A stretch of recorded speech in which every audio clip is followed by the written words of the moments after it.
നമസ്കാരം. Daily news ശുഭദിനത്തിലേക്ക് സ്വാഗതം.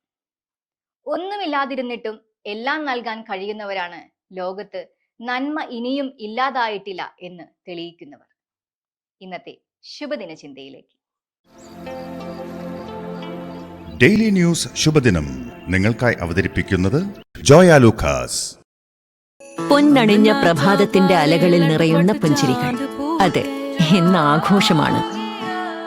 ജോയ Lucas, ഓരോ ആഘോഷത്തിന്റെയും ആത്മാവ്.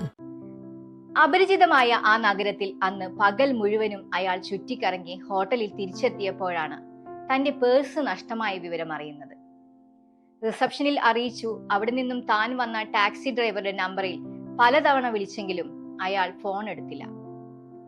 തന്റെ പാസ്പോർട്ടും പണവുമെല്ലാം നഷ്ടപ്പെട്ടുവെന്ന് അയാൾ ഉറപ്പിച്ചു.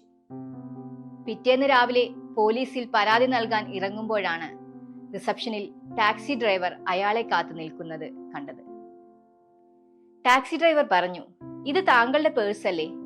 ഞാൻ ഇന്നലെ ഭാര്യയുമായി ആശുപത്രിയിൽ പോയി വന്നപ്പോൾ രാത്രിയായി. ഫോൺ വീട്ടിൽ വെച്ച് മറക്കുകയും ചെയ്തു." സന്തോഷത്തോടെ ആ പേഴ്സ് തിരിച്ചു വാങ്ങിയ അയാൾ നന്ദി സൂചകമായി 1000 രൂപ നൽകുകയും ചെയ്തു. ആ രൂപ നിരസിച്ച് അയാൾ പറഞ്ഞു, "ഞാൻ ഈ പേഴ്സ് തിരിച്ചു തന്നത് ഈ രൂപ കിട്ടാനല്ല, ഇത് താങ്കളുടെ ആയതുകൊണ്ടാണ്."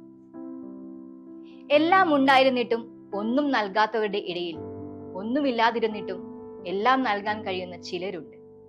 അവരിലാണ് മനുഷ്യരുടെ പ്രതീക്ഷ നിലനിൽക്കുന്നത്. ഈ ലോകത്ത് നന്മ ഇനിയും പൂർണ്ണമായും ഇല്ലാതായിട്ടില്ല എന്നതിന്റെ അടയാളമാണവർ.